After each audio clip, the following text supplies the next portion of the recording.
Samajwadi party गुंडों दंगाइयों को अपना टिकट देकर गुंडा राज और दंगा राज की वापसी करने का अपना मंसूबा जाहिर कर दिया है।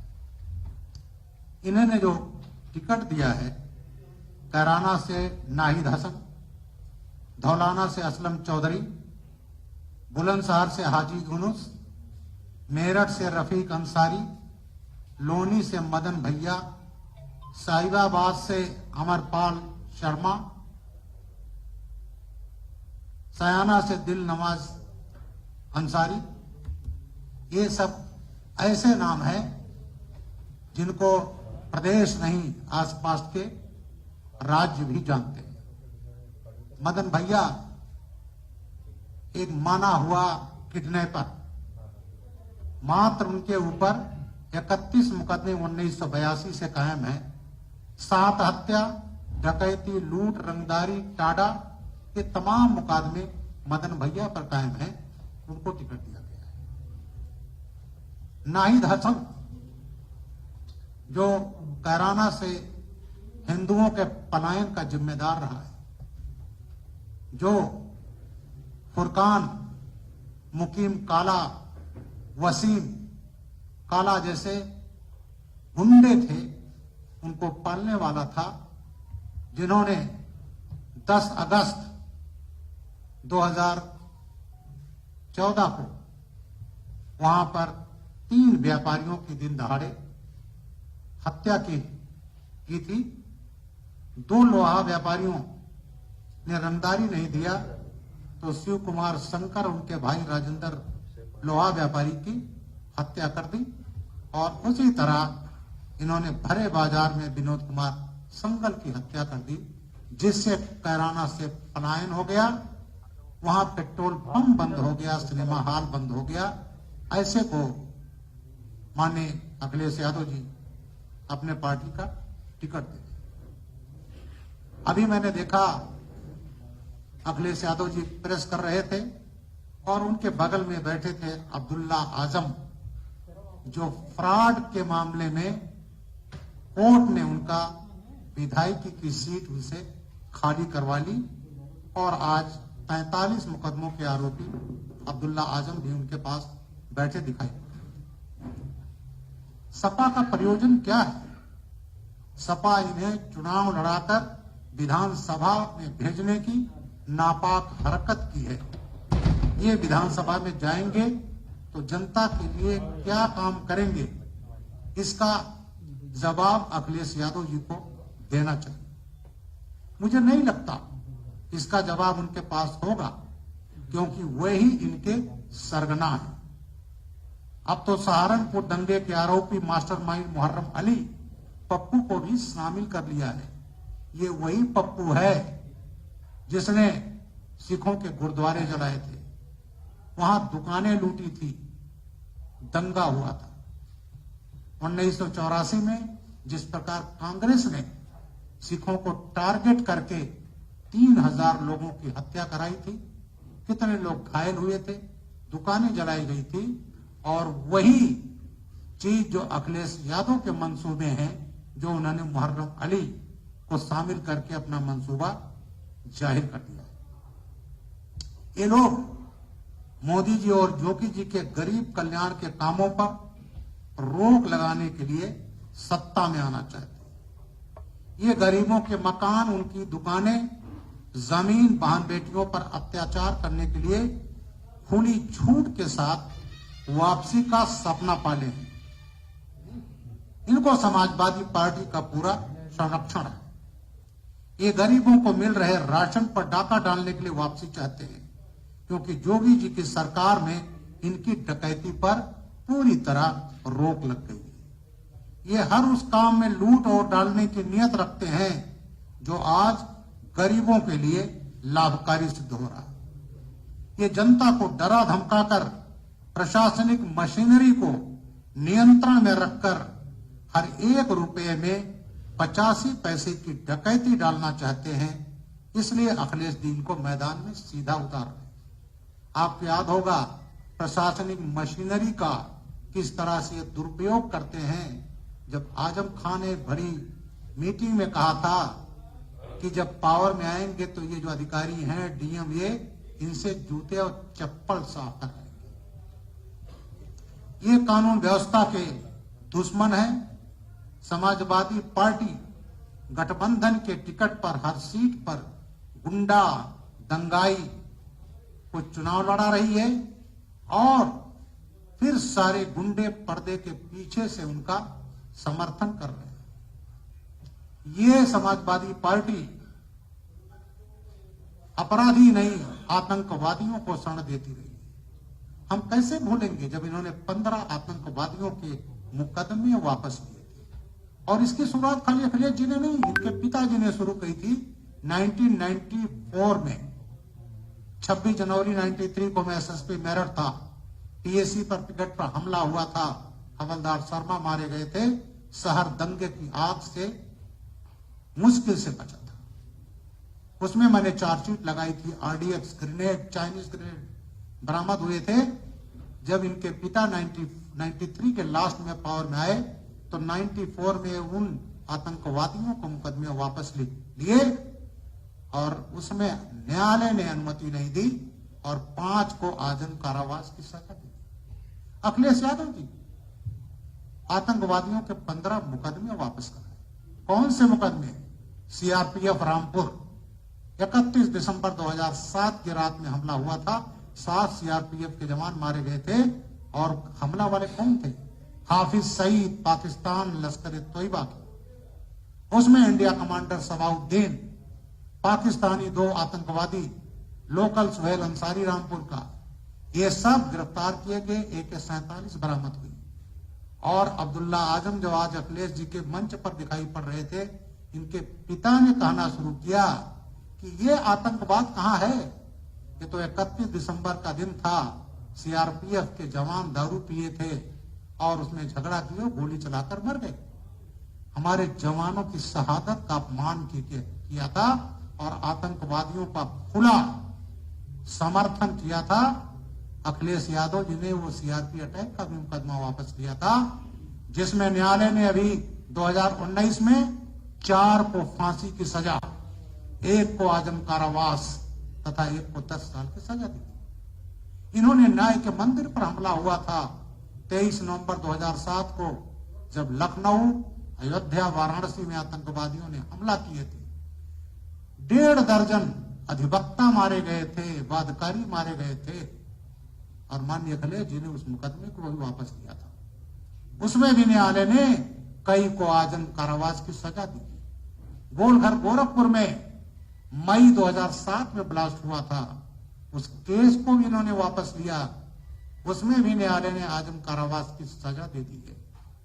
और तो मैं तो खुद भुक्तभोगी हूं। जब 18 मई 2013 को एक आतंकवादी बाराबंकी में लू से मर गया तो इन्होंने मेरे खिलाफ और मेरे 42 अधिकारियों कर्मचारियों के खिलाफ हत्या का मुकदमा कायम किया था।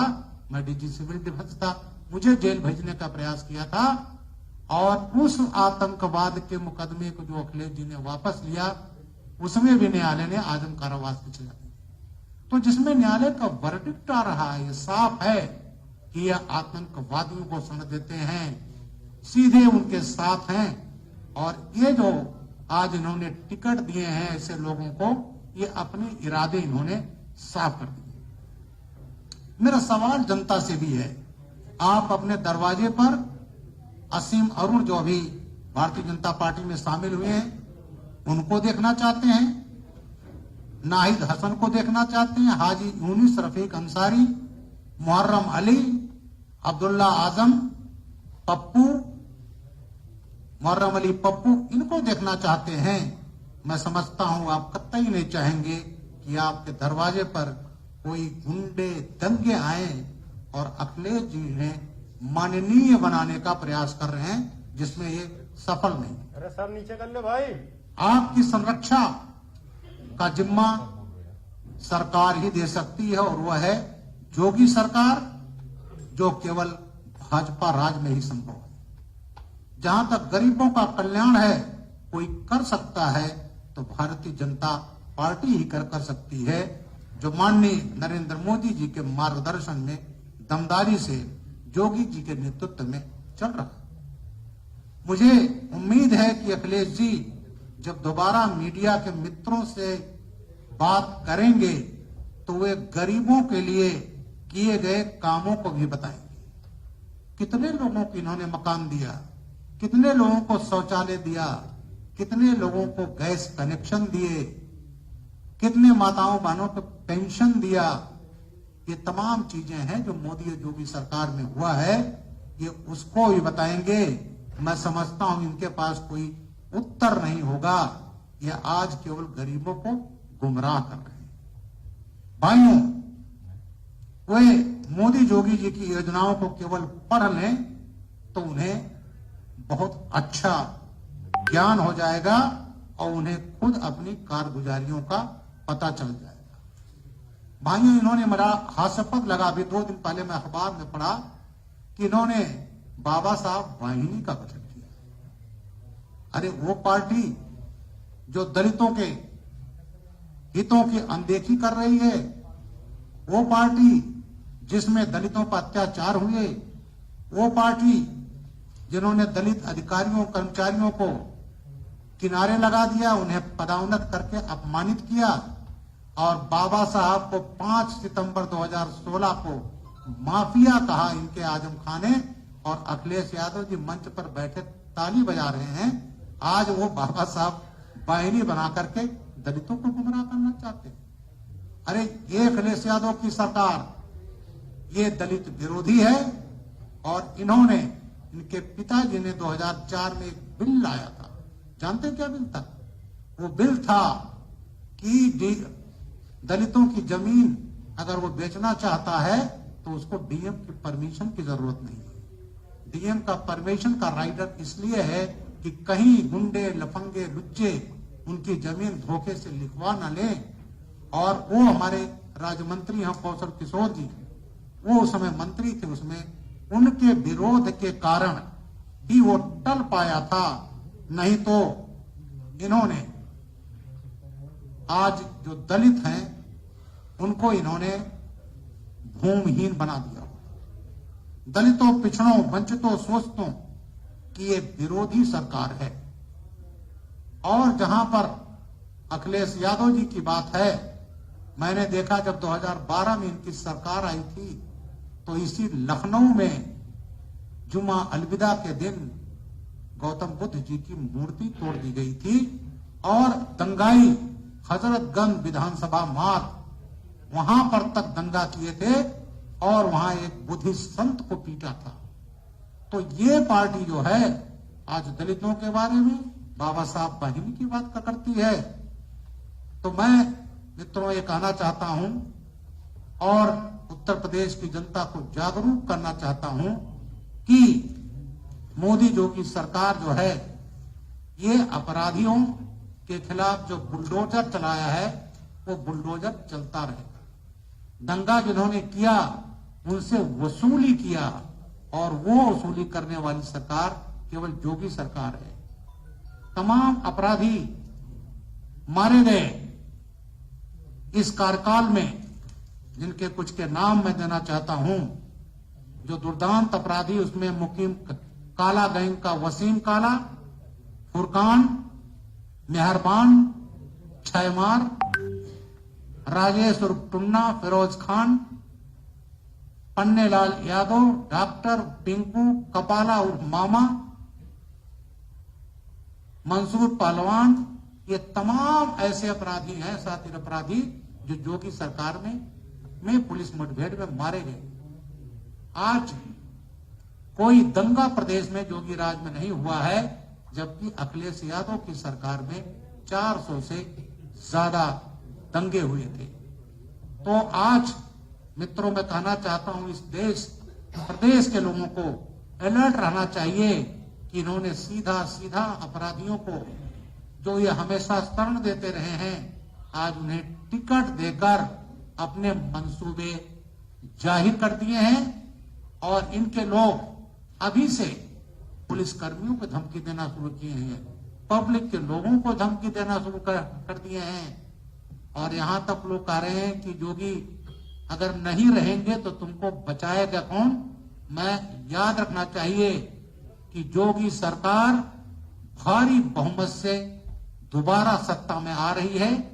यहां के लोगों ने उनका काम देखा है, चाहे वो विकास का हो, कानून व्यवस्था का हो, दंगा नियंत्रण का हो, अपराधियों के करीब 20 अरब की जो उन्होंने अपराध से संचित किए थे उसको बुलडोजर चलाने का हो, संपत्ति जब्त करने का हो, उसके ऊपर गरीबों को मकान बनाने का हो, ये काम योगी सरकार मोदी जी के निर्देशन में, उनके नेतृत्व में कर रही है।